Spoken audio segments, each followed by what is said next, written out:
নমস্কাৰ আপোনালোকে চাই আছে ক্ৰিকেট গুৰু আছাম ইউটিউব চেনেল ভাৰত আৰু নেদাৰলেণ্ডৰ মাজত টি20 বিশ্বকাপৰ ভাৰতৰ শেষৰখন গ্ৰুপ মেচ অনুষ্ঠিত হ'বলৈ গৈ আছে নৰেন্দ্ৰ মোদী ষ্টেডিয়ামত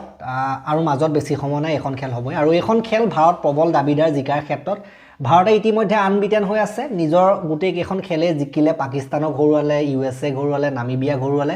গতিকে আৰু একেবাৰে শেষত এখন খেল নেদাৰলেণ্ডৰ লগত হ'ব এখন জিকা হৰাৰ লগতটো কোনো কথাই নাই অলৰেডি কিউ লাগিয়ে গৈছে কোৱালিফাই হৈয়ে গৈছে সুপাৰ 8ৰ কাৰণে গতিকে এইখনৰ ফলাফলে ইমান বেছি প্ৰভাৱ নেপেলায় যদি কাৰোবাৰ কিবা অলপ ফৰ্ম বেয়া হৈ আছে যদি ফৰ্ম ঘূৰাই পাব বিচাৰে ছন্দ পাব বিচাৰে উদাহৰণস্বৰূপে অভিষেক শৰ্মাৰ নিচিনা প্লেয়াৰক আত্মবিশ্বাসৰ কাৰণে ডাঙৰ ইনিংছৰ দৰকাৰ গতিকে তেওঁ এখন খেলত মাৰি ল'ব পাৰে অলপ মাৰো বুলি ভাবিলে গতিকে আৰু যাৰ পাৰফৰ্মেন্স অলপ ভাল কৰিবলগীয়া আছে সুপাৰ 8লৈ যোৱাৰ আগতে ভাল কৰি ল'ব পাৰিলে ভাল গতিকে আত্মবিশ্বাস পাব পাৰে এইখন খেলৰ জৰিয়তে ভাল প্ৰদৰ্শন কৰি কিছুমান প্লেয়াৰে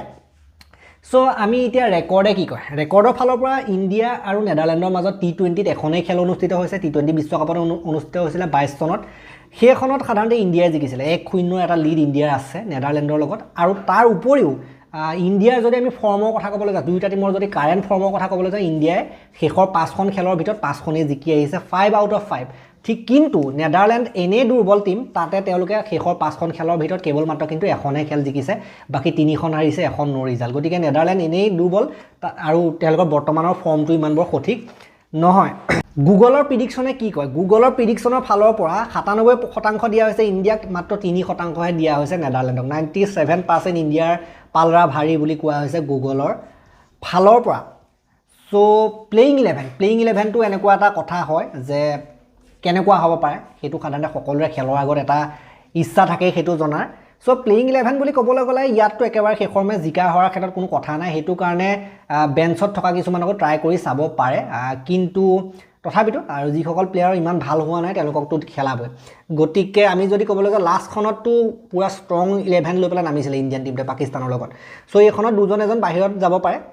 সো অভিষেক শৰ্মাইটো খেলিব কাৰণ অভিষেক শৰ্মাৰ দেখিছিলে 0 মাৰি আছে ভাল স্কোৰ উলিওৱা নাই গতিকে ভাল স্কোৰ উলিওৱাৰ বাবে ভাল স্কোৰ কৰাৰ কাৰণে ইম্পৰ্টেন্ট হ'ব এখন মেচ যদি এখন খেলত ভাল কৰে সেইটো ধুনীয়া কথা হ'ব ঈশান কিশনে খেলিব নেখেলে বহুৱাই নথয় যেনেকৈ ফৰ্ম চন্দত আছে বহুৱাই নথয় তিলক বৰ্মা থাকিব সূৰ্যকুমাৰ যাদৱ এওঁলোকটো থাকিবই তিলক বৰ্মায়ো ডাঙৰ ইনিংছ দৰকাৰ যেনেকৈ অলপ 20 ৰান কৰি আউট হৈ আছে এইটো কাৰণে খেলিব খেলাটো দেন হাৰ্দিক পাণ্ডিয়া থাকিব শিৱম দুবে থাকিব টেনচন নাই হাৰ্দিক পাণ্ডিয়াক ৰেষ্ট দি দিবলৈ আছে যদি সাধাৰণতে ডাঙৰ মেচৰ প্লেয়াৰ হয় ন গতিকে ৰেষ্ট দি দিবলৈ আছে দেন শিৱম দুবে থাকিব ৰিংকু সিংটো থাকিবই দেন অক্সৰ থাকিব এখন খেলত আমি সেম প্লেইং 11 দেখিবলৈ পাব খুব বেছি এটা দুটা খেলি মেলি হলে কোন হ'ব পাৰে ৱাশ্বিংটন সুন্দৰ আহি যাব পাৰে ৱাশ্বিংটন সুন্দৰক এতিয়ালৈকে খেলুৱা নাই সুপাৰ 8ৰ আগত যদি খেলাই চাব পাৰে ভাল হয় ৱাশ্বিংটন সুন্দৰক গতিকে সুন্দৰে এখন খেল খেলাব আপোনালোকে দেখিব পাৰে মোহাম্মদ সিৰাজ বেঞ্চত বহি আছে আহি যাবলৈ আছে মোহাম্মদ সিৰাজ এখন খেলত খেলাই চাব পাৰে সো কোনোবা এজন ভাল ফাষ্ট বলাৰক অলপ ৰেষ্ট দি পেলাই খেলাই চাব পাৰে তেনেকুৱা আমি দেখিবলৈ পাব পাৰো সো কমপ্লিটলি যেটো প্ৰেছাৰ নাই কোনো ইমান ইম্পৰ্টেন্ট খেল নহয় হেতু কাৰণে আপোনালোকে একেবাৰে পুৰা ষ্ট্ৰং টিম লৈ নমা দেখিবলৈ নাপাবও পাৰে যিসকল বহি আছে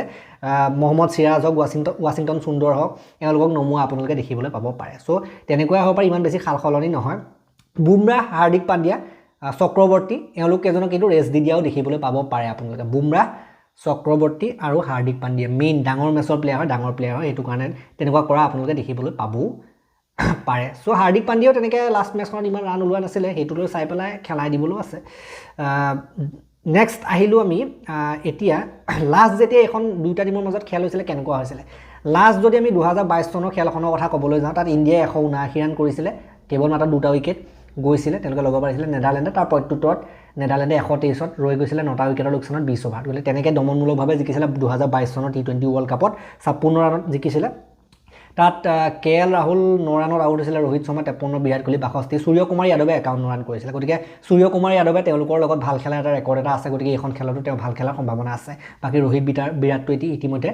গুচি গৈছে ৰিটায়াৰমেন্ট লৈ বাকি বোলিংৰ কথা ক'বলৈ গ'লে তাত সেইখন খেলত ভুৱনেশ্বৰে দুটা অৰ্শদীপ সিঙে দুটা লৈছিলে যদি অৰ্শদীপক খেলা অৰ্শদীপে আকৌ ভাল কৰিব পাৰে সামিয়ে এটা লৈছিলে অক্ষৰ পেটেলে দুটা লৈছিলে হাৰ্দিক পাণ্ডিয়া উইকেট না অশ্বিনে দুটা লৈছিলে সেইখন আগৰ খেলখনৰ কথা কৈ আছো মই সো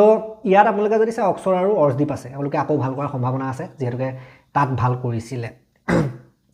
সো এইখিনিয়ে হ'ল কথা বাকি তেওঁলোকৰ টিমটোৰ কথা কিনো কম আলোচনা কৰিবলগীয়া বিশেষ নাই ভাৰতক ইমান বেছি টক্কৰ দিব নোৱাৰিব যেহেতুকে তেওঁলোকৰ পাৰফৰ্মেন্স মই ক'লোৱে যে শেষৰ 5খন খেলৰ ভিতৰত কেৱল এখন খেল জিকিছে আৰু এইবাৰো যদি আপোনালোকে চাই পাকিস্তানৰ লগত ফাইট এটা দিছিলে কিন্তু তাৰ পাছত কোনো এটা টিমৰ লগত বিশেষ ফাইট দিবলৈ সক্ষম নহলে কিন্তু গতিকে হেফালৰ পৰা চাবলৈ গ'লে ইণ্ডিয়াৰ লগতো বৰ ইমান বিশেষ কৰিব নোৱাৰিব বাকি যিকি নহওক